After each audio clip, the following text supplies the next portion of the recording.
Esta mañana, Marisol Dorat, presentadora de la entrevista AM, conversó con el analista político, Giovanni Galeas, acerca de lo que expresó el presidente del partido Arena, Carlos Saade, en un medio de comunicación con esta frase: la seguridad no se come. Vea la reacción del invitado en la entrevista del Canal 10.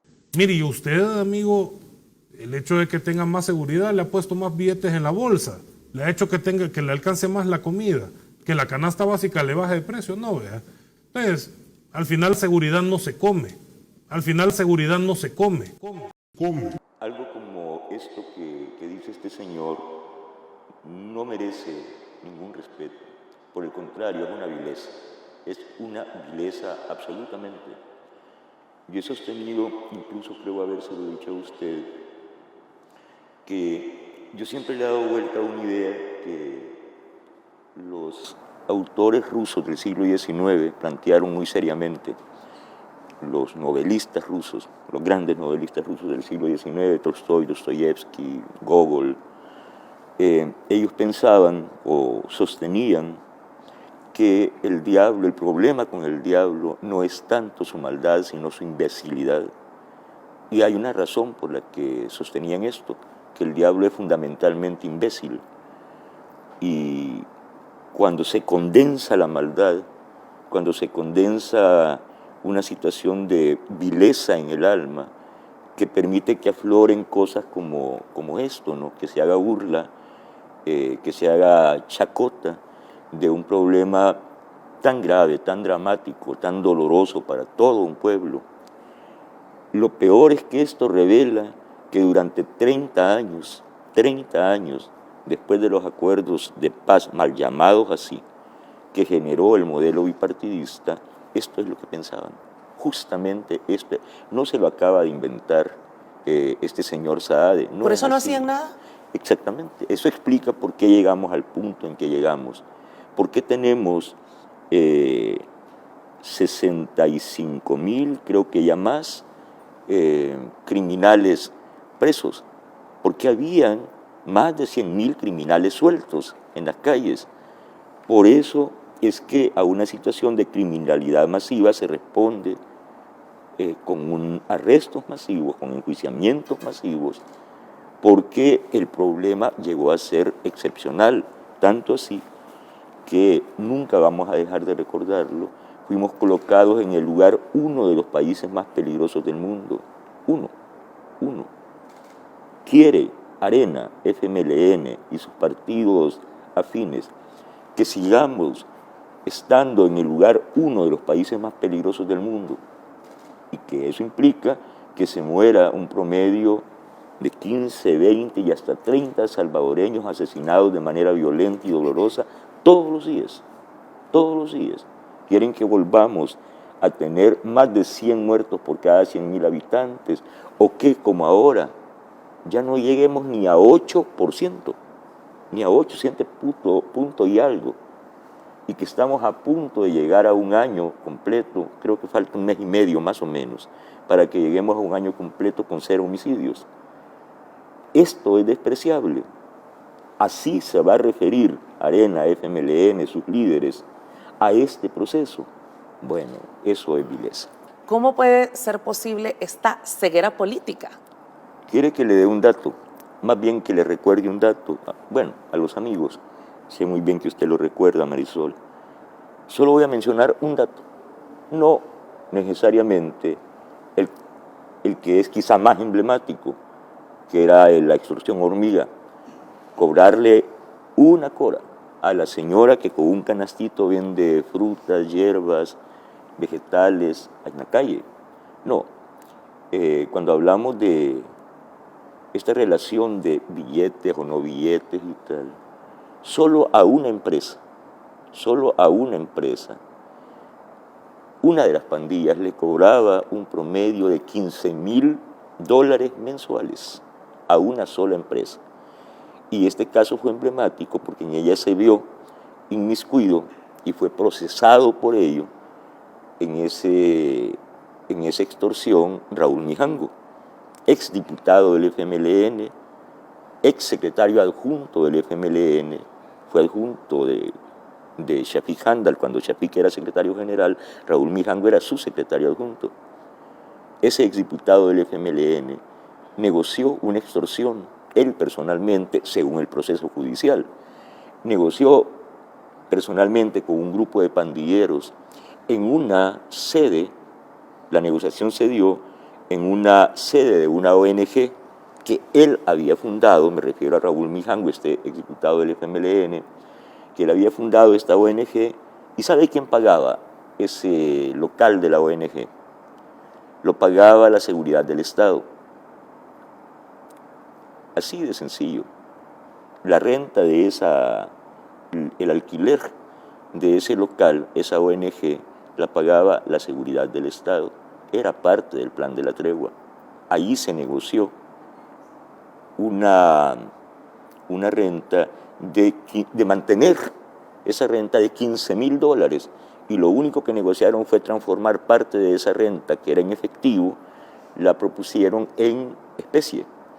Entonces la empresa tenía que entregar, era una empresa de granos básicos, una arrocera famosa, entregar quintales de arroz y de otros granos, y la bodega donde se almacenaba eso, para que fueran comercializados en tiendas de barrio, en tiendita, por las maras, por las pandillas o familiares que se apropiaron de las tiendas, ellos la vendían. Solo ese dato le diría a este señor el tamaño de la vileza que ha dicho. Y lo peor, porque debo decirlo, $15.000 mensuales. Estoy indignada como ciudadana. Claro. Llevo 2 días viendo estas declaraciones y definitivamente indigna como ciudadana, como una persona que hemos visto todo este proceso. Es imperdonable, es inexcusable eso, pero también nos da perfectamente, nos pone con toda claridad la talla de lo que suele llamarse o se le dice oposición, que es una microoposición. No llegan, según el promedio de todas las encuestas, no llega esa microoposición a representar ni siquiera un 7%, eso ya es demasiado alto, ese es el techo. No. En la mejor medición que tienen en su conjunto, todos los partidos juntos, no llegan ni al 7%. En el caso de Arena, tiene menos de 3%, 2.4 creo que tiene, 2.4. En el caso del FMLN no llega ni al 1%, ni al 1%, y los otros partidos pues 0.1, 0.2, y sumados andarán por 5. Y eso supongo, eso según los datos de las encuestas que normalmente le favorecen. Estoy hablando la encuesta UFG, la encuesta UCA y la encuesta LPG. Esos son los datos de las encuestas. En la última encuesta de LPG, en contraposición, la aprobación, no la popularidad, que no es lo mismo, la aprobación del presidente Bukele en la última encuesta de LPG está arriba de 90. Giovanni, y debemos destacar que esta figura, el señor Saade, presidente del COENA, es ya el COENA renovado, del que tanto han hecho alarde. Sí. Es decir, esta es la plataforma que presentarán al pueblo salvadoreño como opción electoral en las próximas elecciones, en febrero, en menos de un año. Por eso es que de cada 100 salvadoreños, menos de 2 tienen simpatía por ese partido, por esa razón. Ese día que escribí ese tweet, lo pueden verificar en este momento, si ven mi tweet, que es @galeaslibros, y ustedes se van a hace 2 días, el día que él dijo eso, está el tweet ahí. Ese es uno de los tweets que más ha tenido comentarios, pero es que yo hacía así, no terminaban, ahí está, lo pueden ver, de indignación de la gente diciendo eso es imperdonable.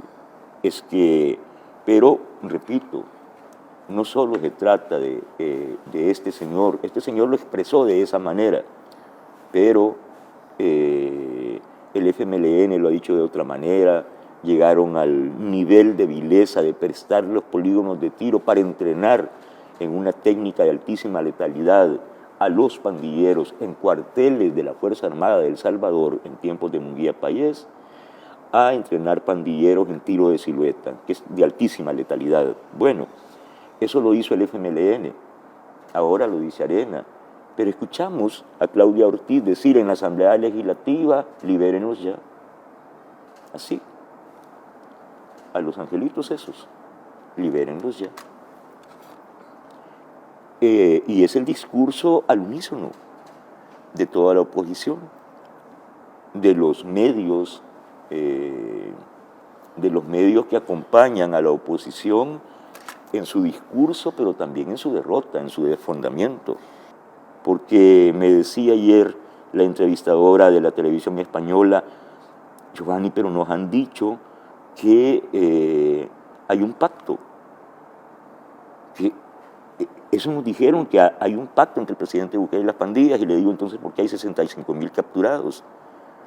Entonces, ¿por qué están diciendo también los mismos que dicen que hay un pacto, que hay violación a los derechos humanos, que se les trata mal? Bueno, como dijo el presidente, o hay beneficios, o hay un pacto y obviamente hay beneficios carcelarios de cualquier tipo para los pandilleros, o se les están violando sus derechos humanos porque se les captura masivamente, porque se les somete a control y disciplina en las prisiones, o cómo pues.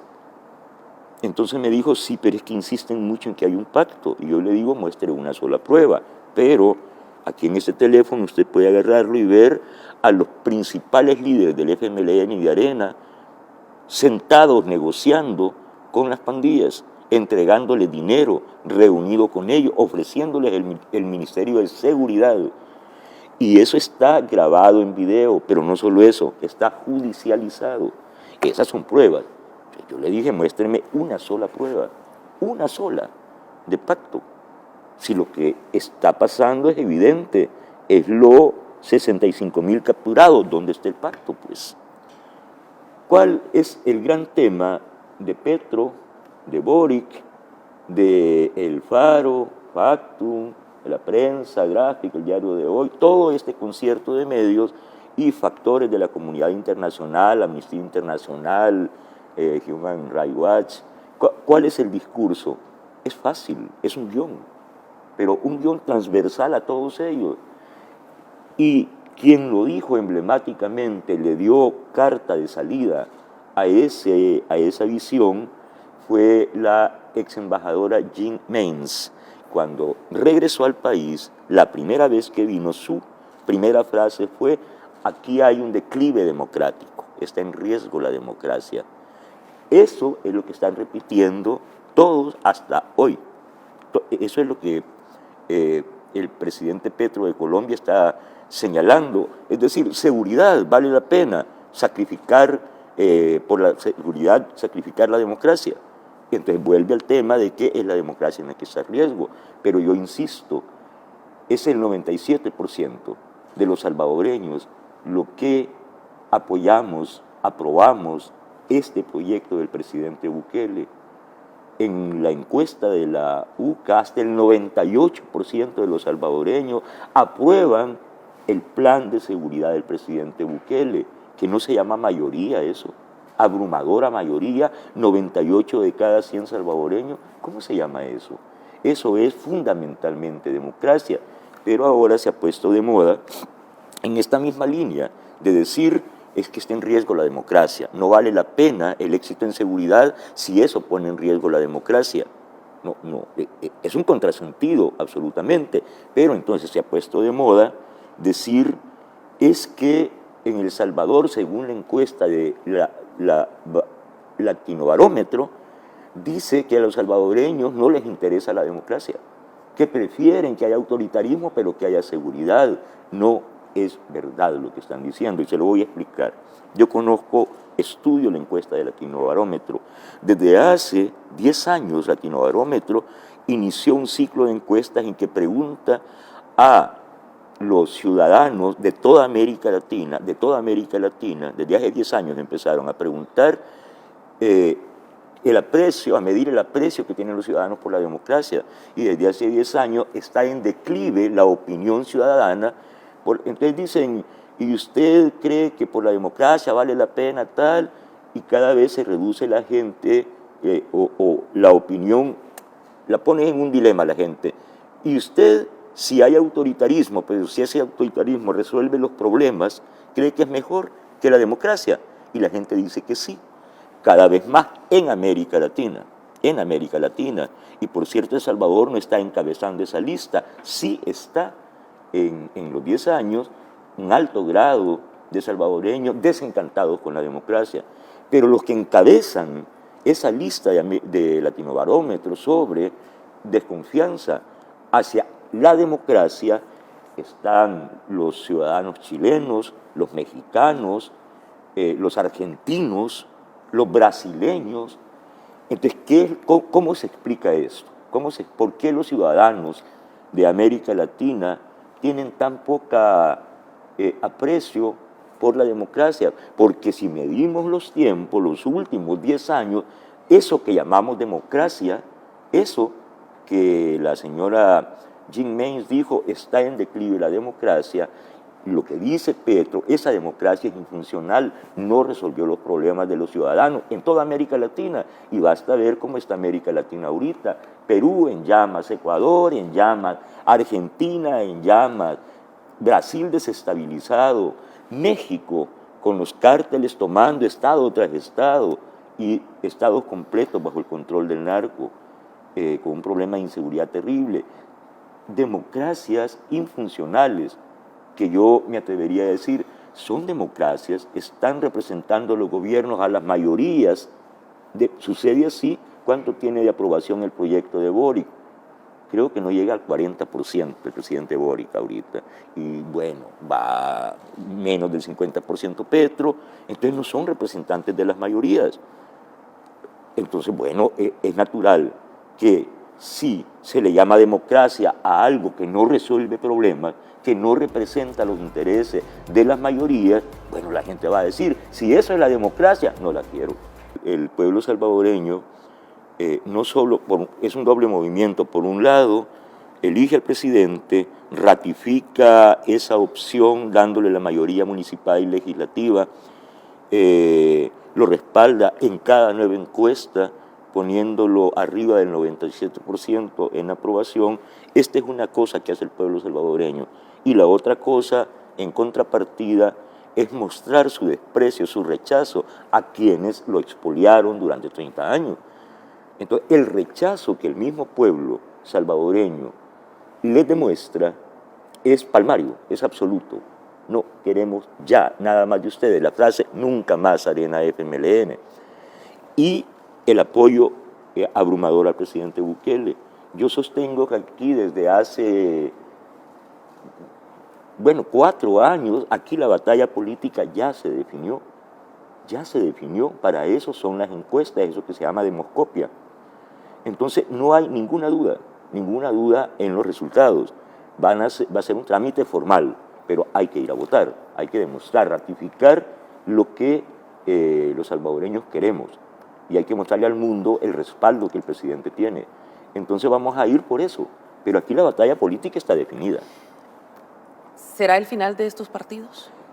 Absolutamente sí. Y para todo fin práctico no es que va a ser el fin, es que ya finiquitaron por su irrelevancia, por su cero incidencia en la resolución de los problemas nacionales, porque el pueblo salvadoreño los colocó en una esquina de la irrelevancia absolutamente. Hagan, digan, lloren, brinquen, rebuznen, como este señor que dijo esa barbaridad, hagan lo que hagan, digan lo que digan, tienen cero incidencia. Cero incidencia. ¿Por qué? Porque el pueblo le dio la mayoría calificada a Nuevas Ideas, al presidente Bukele, para que gobernara sin esos lastres. Y hay que recordar que tuvo 2 años a una banda de forajidos en la Asamblea Legislativa, bajo control de ellos la Asamblea, y que le impedían gobernar, a un fiscal prevaricador, a una sala de lo constitucional prevaricadora, no, y una pandemia. Y aún así tiene los números que tiene, porque supo enfrentar cada uno de esos problemas. El mayor castigo para estos partidos, Arena y el FMLN, que gobernaron a El Salvador por 30 años, por 30 años, ¿será que el presidente de la República, con obras, con hechos, les viene a demostrar que solo faltaba la voluntad para poder hacer las cosas en el país? Yo difiero un poco. Creo que sí, el presidente ha demostrado voluntad, pero no bastaba con la voluntad, que no la tuvieron. No la tuvieron. Ellos terminaron pactando con los criminales, no haciendo nada en el bipartidismo, pero no tuvieron la voluntad. El presidente Bukele es que no basta con la voluntad para resolver el problema tan grave que había en El Salvador. Hay que tener además capacidad, no solo voluntad, capacidad y talento estratégico. Porque la voluntad, o sea, es un dicho, pues, quiso querer pero no pudo poder. Hay quien puede tener la voluntad, pero hay que tener la capacidad estratégica para hacer este milagro Bukele. No cualquiera puede hacer esto. Si no tiene mayoría legislativa, si no tiene el 90 y tantos % de apoyo popular, si no se prepara fase por fase para ir a la guerra frontal contra la pandilla, no va a tener resultados, por más que quiera copiar el modelo. Tiene que hacerlo con voluntad, con capacidad y talento estratégico, con inteligencia excepcional. Por suerte, nuestro presidente tiene eso. La diáspora nos va a dar una gran sorpresa positiva a todos los salvadoreños. Yo he estado los últimos 3 años en contacto muy estrecho con la diáspora, incluso viajando allá, yendo a hablar con ellos, con los amigos allá en muchos estados, y puedo estar seguro absolutamente de que vamos a tener una respuesta altamente positiva de la diáspora en este proceso de transformación. Ellos se integran de manera absoluta, ejerciendo el derecho que nunca debieron haber perdido, nunca. Entonces, bueno, yo estoy muy contento. Síguenos como Mágico TV.